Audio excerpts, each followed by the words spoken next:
I am so absolutely excited to share this video with you. The reality is, as an Anishinaabe, as an Indigenous woman, one of the things I really had to learn once I got into business and became self-employed was how to handle and even have money. I can do poverty at the drop of a hat. I have a master's in poverty, but how to have money was something new. And the one thing that made all the difference for me was having an amazing financial planner. Now, I don't know about you. I've met with financial planners in the past, and some of them come across a little judgy, and they kind of look down their nose at you if you don't understand what an RRSP is. Millie Gormely has never been like that, and I think you're going to see why. So, attached to this opening is a podcast episode. Millie invited me on her podcast, and I adore her, and she allowed me to talk about my work, and I think you're going to love her too. If you're a woman in business or a woman that wants to get ahead on her finances, you should reach out to Millie. I highly, highly recommend her. In the meantime, enjoy the video.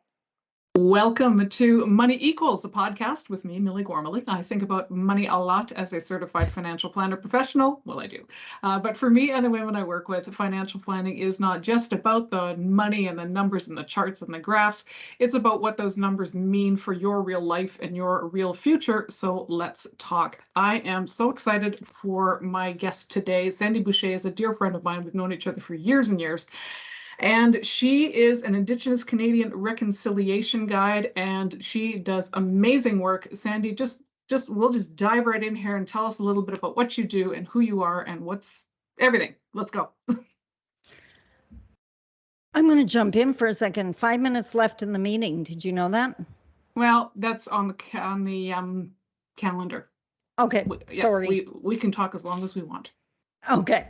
Did you want me to? Are we redoing this, or you can cut that out, or what? No, I think we're good. But yeah, no, I don't do any. So this is the thing with this podcast. It's very raw. It's very unedited. It's very, Okay. We're just doing stuff. It's okay if you swear. I don't mind. I'll just put the little explicit thing on there. But yeah, I record it and I upload it because I want it to be real. You know, and awesome. that's what we do. So tell us about yourself. I just thought we're going to get into some amazing discussion like we always do. Yeah. And it's going to die. Yeah. We're going to lose it. That's why we're not doing this on Zoom for a change. So, Mishko Paganan Quenadishnakas Mangdodam. My Canadian name is Sandy Boucher. My Indigenous spirit name is Red Thunderbolt Woman. I'm a proud member of Seine River First Nation in Treaty 3 territory in Northern Ontario.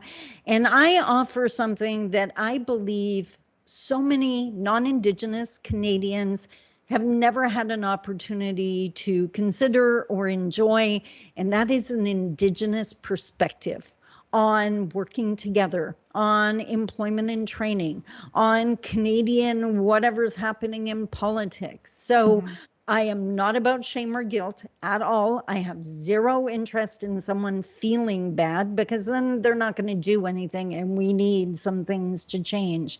But whether it's through my blog or my videos or my seminars, workshops, keynotes, or through my books, I help people understand what life is like from our side of the feather. So if we can find commonalities, we can understand the differences, we can actually work together. So, and it's going on 14 years in September. Can you believe it? Yeah. Time flies for sure. Well, now one phrase that you used to say a lot was that you provided safe spaces, and I like that for both sides of the feather, because sometimes and it's a horrible shame that we've got this whole white people, they generally want to know, but at the same time, why should it be on Indigenous people to be educating us all the time, you know? But then again, how do we learn if we don't ask Indigenous people? So it becomes a bit of a confusing, you know, what's the way to go about things, right? So the way I explain that, and very valid point, by the way, I always tell my audiences that I have trained and prepared to do this work.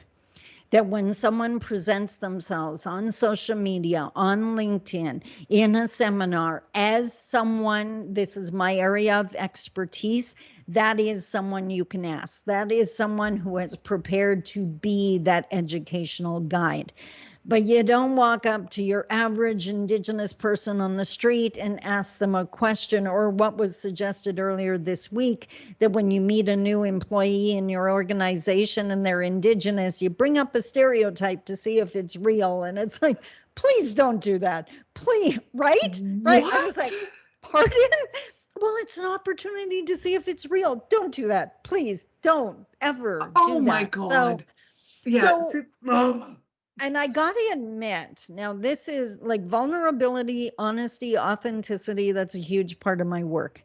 Yeah. And I came into this, like, I'm looking through an Indigenous lens here. I always do. That's who I am. That's not something to be ashamed of anymore. And as looking through a non-Indigenous lens, it's who you are.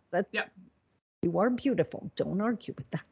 So, but when I started working with non-Indigenous entities, and I started hearing that safe space comment didn't come from me, it came from my audiences. And when I started noticing, I always do a go around the room at the end and just ask them, did they get anything valuable out of it? What did they think? And I heard over and over again, I so appreciate the safe space you created. I got to ask my question, and even though I didn't use the right word, you didn't attack me. You explained why I shouldn't use it. You gave me a better word to use, but you answered my question. Yeah. And I cannot even put into words, which is a scary thing for an author to say, but I can't even put into words how mind-blowing that moment was. For me, as an Indigenous woman in Canada, with all the threat and danger that represents, to realize non-Indigenous Canadians need safe spaces too. We all need safe spaces to be able to say, I don't understand. I'm not sure the right words to ask this question, but I really would like to ask the question so I can understand. Well, because understanding right? Yeah, that's the first step. Understanding is the first step to reconciliation and in any relationship. Yeah. So getting clear on what the situation actually is the first step to figuring out how to fix it. I'm going to push back a little bit on that. That's what I do in my seminars. All right. I don't think you're always going to understand. Okay, that's fair. There are non-Indigenous entities I work with, even people I'm friends with, that, for example, my Muslim friend again, she does things I don't understand, or says things I don't understand. I don't need to understand. I need to accept it's important to her. I need to respect it's important to her. And that's what I explain to my audiences. You will never understand how important smudging is to me. Right? But you don't need to. You just need to hold enough space that allows me to be able to do that, because it is important to me. And if it's super important to you to take Christmas off, I'm not going to care two beans because I don't follow Christian holidays. But if you really need to take Christmas off, I don't need to understand why that's important to you. I just need to respect it is. Right? I like that. I mean, and it takes so much pressure off in a lot of ways too. Exactly. And the other thing is, it requires, and I personally love this, it requires from the Indigenous side of the fence that we have to heal and become empowered enough to be able to say, excuse me, like, this is really super important to me, so can I have 5 minutes to do this? Kind of like, you know me with my metaphors and analogies. So it's kind of like I was in my 40s before I finally figured out guys aren't mind readers. And if I sit there and make a face because he didn't say the right thing, I got a lot better chance of getting what I want if I actually say what I want. Exact same thing when it comes to Indigenous engagement or reconciliation. We need to be able to say in an assertive, not aggressive way. And unfortunately, Indigenous people, we were not taught assertiveness. Residential schools did not teach us love or conflict resolution or assertiveness training. So many people, healing is not pretty. It's Yeah. it's hard to go through and it's hard to watch. And you see people, they're trying on their voice for the first time, and often they come across as very aggressive, Mm-hmm. and then they get judged for that. It's like, Mm-hmm. no, it's like grade two, right? Like, Yeah. give them Yeah. some time. They're trying it out. And after I wasn't able to do this work 20 years ago, Yeah. because I had to develop those skills as well. And now I hear some really interesting things in seminars sometimes, and I'm like, oh, okay. That's just what they were taught. We can discuss this, right? Yeah. And I Yeah. couldn't have done that before. So, a lot more compassion, a Mm-hmm. lot more empathy. I have a video on my YouTube channel that talks about how, in present modern day, we Canadians and Indigenous people are like tied together, and Mm-hmm. we're a prisoner of Canadian history. Mm-hmm. Because I hear from a lot of non-Indigenous people, well, I never did that to anyone. No, but you benefit from the systems that were set up by the people that came before you, and we got Yeah. oppressed by them. So we're both tied in here. But if we talk about it and bring down those barriers and work together, we can break those ropes. Mm-hmm. It all comes back to that whole concept of privilege too. I mean, my life may have been hard, but my ethnicity is not something that made it harder. Whereas with 100%. Indigenous people, that's probably one of the main things that makes life hard for them is just the fact that they're Indigenous. Yeah. That's where it Yeah. starts, right? And it's just It's the exhausting. stupidity of it all. Yeah, it's Yeah. racial battle fatigue, it's called. And anyone who's ever experienced knows, like, perfect description. I just wish, honestly, like if I could wave my magic wand, that we had used a different word than privilege. Okay. Because as soon as people hear privilege, they think silver spoon in their mouth. They think the one Yeah. percenters, right? Yeah. And I meet so many people that have white privilege. I have a ton of white privilege. I am very fair for an Indigenous person, and I own that. Mm-hmm. But I meet so many people, they have struggled every single day of their life. And that's why it really irritates them when they hear that word. And they have privilege. Like, I mean, that's not a lie. Like you But they said, I don't could dress feel them it. up. Yeah. Exactly. They know they're struggling to pay their mortgage. So I Yeah. always explain to them, but if I got you a really nice haircut and put you in an expensive suit and sent you into the bank, oh, well, everyone's going to welcome you there. If I take a young Indigenous man and, dress him up in nice haircut, expensive suit, send him in, they think he's going to court. Right? So there's Yeah. the difference. It's so ingrained. Yeah. And yeah. I'm so frustrated I'm frustrated, right? Yeah. And as a white person, I don't know what to do with that a lot of the time. And I know that Yeah. it's not up to me to fix it. I mean, it's not Yeah. that sort of classic white woman, I'm gonna swoop in and save everybody. No, it's not Yeah. that's not how it Yeah. works. Never has been. So I'm personally just trying to learn to listen and just hear the stories and read and see what's out there. So I Yeah. wanted to talk to you a little bit about, so what you do is not the cultural awareness training that we've seen a lot of lately. You're not a fan of that term, I I see. am not a fan. I am not a fan. No. Explain to me the difference between cultural awareness training and what you do, which is Indigenous engagement training. Two different animals. What's the deal? 100%. So, All right. to be clear, because one thing I've found when you say cultural awareness training, different people have different definitions of it. So, to be crystal clear, when I'm talking about cultural awareness training, I'm talking about that training where, they bring in a man in his traditional regalia and he has the drum and he has his bundle with all his sacred items and he explains to people what all this stuff is. Okay. I am so not a fan of that. So, you know what? I put that at the same level as the 7-hour seminar in Canadian history that nobody wants to take, right? At the end of both seminars, people, well, especially with the traditional teachings, they're going, wow, that was really super cool. And I didn't realize that. Now what? Exact same thing at the end of the 7-hour history lesson. Wow, now I know everything what Canada did to Indigenous people. Now what? Yeah. It doesn't change your engagement ability. It doesn't change how, God forbid, the next Indigenous person walks into your office and you like start crying and hug them because you're so sorry of what you just learned. I mean, that would be horrific. Or, and I've Yeah. had this happen again because of privilege. Yeah. Many non-Indigenous people are now taking part in these kinds of training, and Indigenous people don't have the opportunity to learn those teachings. They've been, removed or cut off from their own elders. So we now have a scary situation where there are some non-Indigenous people that know more about our culture and traditions than the Indigenous people that carry that culture.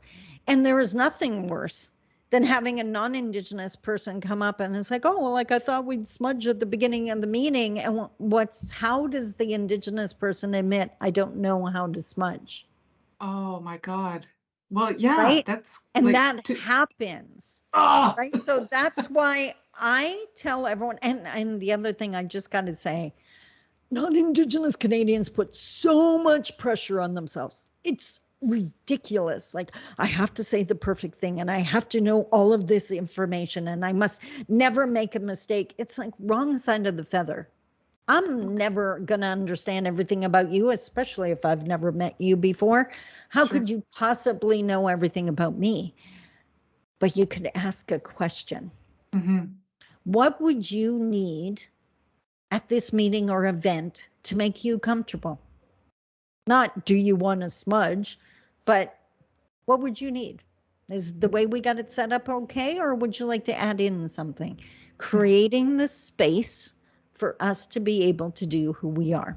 And at the So same time, yeah, and at the same time, the Indigenous person has to be comfortable with actually saying what they would need to be comfortable too. So it does go both ways too, right? And I think responsibility transfers. If you ask me what I need and I say nothing, then I can't complain that there's nothing there. Yeah. Right? You created the space even if I chose not to walk into it. Yeah. So, but that's the kind of stuff I teach in Indigenous engagement training. The other thing, like I used to use a small I on the word Indigenous every time I put it in a blog. And I had so many people email me like, that's disrespectful. Why are you doing that? I thought it was a capital I. Can I do that? To all the non-Indigenous people out there, no, it's a capital I. Always use a capital I. Don't get yourself in trouble. Thank you. But the reason why I used a small I, for one, I wanted people to email me and have that conversation. Okay. Two, I use the word Indigenous like the word people. Yeah. The common noun. Mm-hmm. I capitalize Anishinaabe. I capitalize Haudenosaunee. I capitalize Dene or Coast Salish. I capitalize the nations because those are the proper nouns. Right. So what I was trying to combat is the fact that so many Canadians think Indigenous, all Indigenous are the same. Anishinaabe, Ojibwe teachings are almost the exact opposite to Haudenosaunee teachings, which is Iroquois in southern Ontario. We're in the same province, and our teachings are almost exact opposite. Really? You go out to the West Coast, I didn't know any of those teachings. My teachings make no sense in the West Coast, nowhere should they. Okay. So that's how different it is. So when I do Indigenous engagement training, everyone, well, not everyone, but I find so many non-Indigenous people want the 10 steps. Can you give me the 10 steps to successful Indigenous engagement? And it's like, you are so cute. That's not that's not going to happen because every nation is different. The customs and traditions are different and the individuals are different. So what I give them are guiding principles. Okay. Right? If you follow these guiding principles, no matter which nation you're working with, you're going to be standing on safer ground. Doesn't mean you're never going to make a mistake. Probably not. That's part of the learning curve. You are going to, but you're going to be a lot less likely of making those mistakes if you follow the principles I give them. Okay. I literally call it missing pieces. It's the missing pieces of your education that you weren't provided because this wasn't part of education until the last couple of years. Yep. So No, I learned nothing yeah, in school about the Indigenous experience. And it just, and you know, when you find things out as an adult, you're horrified. And it's like, why did no one tell us? yeah. Well, So that was yeah. intentional. Yeah, well, They that's the couldn't have thing, right? done what they You look, did. yeah, Yeah, they couldn't have gotten away with it if people had exactly. known about it more, especially, you know, as recently as things have gone on. So yeah, Yeah. I don't know, it's the work you're doing is so important, and I'm looking forward to the day that we can say we're all, I don't know, and tell me if this is unrealistic or ridiculous, that we can all coexist in some fashion, that everybody feels like they can be themselves, they can live the life they want to live, and that they don't have an institution or a government actively trying to hold them back. Yeah. I believe in that future. It's why I do what I do. It's why I get out of bed excited to do it again every single day. I just don't think we will see it personally. So it's not in the near future. As I mentioned, healing takes time and it's a different timeline for every person. There are some First Nations that are way closer to that reality than others. And Yeah. there are some individuals that are way closer. And holding space is so vital. For Indigenous people, we have to get comfy with Mhm. holding space for non-Indigenous people to learn all this stuff because no one told you what we were going through, even as the government did that. Yeah. And for Indigenous people, well, and for non-Indigenous people, you have to hold enough space and give us enough time to heal. Yeah. I see so many initiatives, employment and training. We've got to get in there and give them the skills. What if they're not ready to go to work yet? Yeah. What if the pain is still so intense that even walking into a non-Indigenous entity is too much? And that's not the fault of the individual. That's the healing process. We didn't ask for that stuff to be done to us. Yeah. Right? So don't crucify us for taking the time it needs to heal, especially since the supports are so limited depending on where you live. So Right. it's compassion, empathy, do the education so you can understand more what you're seeing in front of you. And judgment, we have to abandon like now. Yeah. Like yesterday, judgment burns bridges, humility builds them. Oh, I love So that. right? I always say if someone comes up to me and says, you know what, I just don't understand why First Nations people, blah, blah, blah, blah.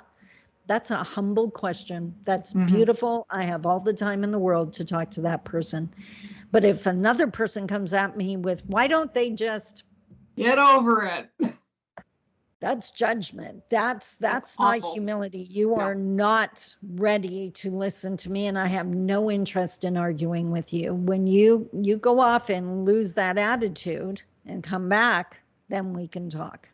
So, Do you find that you are better able to connect with people from backgrounds that have also been through, well, you're mentioning a Muslim colleague, right? She has, I'm sure, received some pretty nasty things at the hands of standard issue white yeah. Canadians.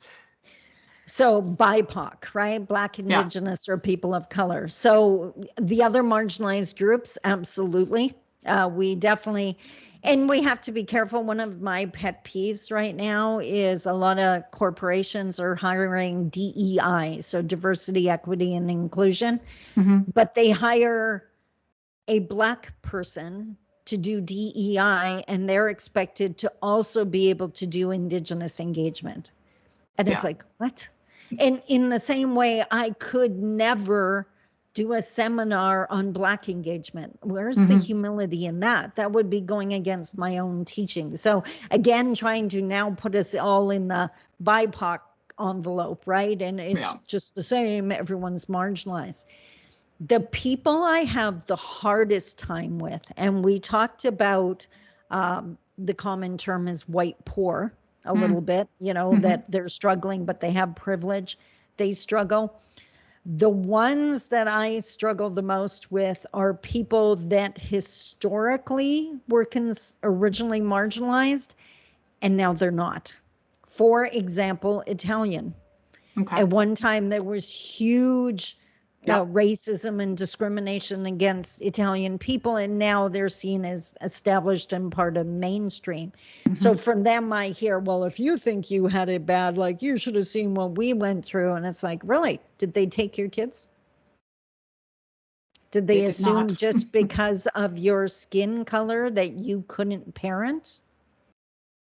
No. Why? Probably because you were Christian, by the way. That's what saved you. Yeah. Right.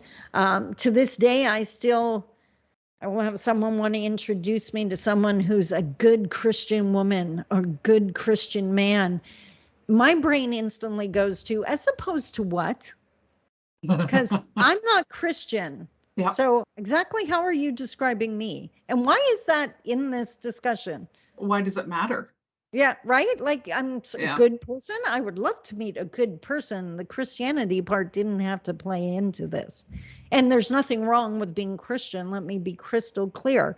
My mom was Roman Catholic. So was my dad. Like non-issue at all. If it works for you and it helps you get through the hard times, all the power to you. Yeah. If it puts you in a place where you're judging people that aren't, that's the problem. 100%. So, Absolutely. yeah.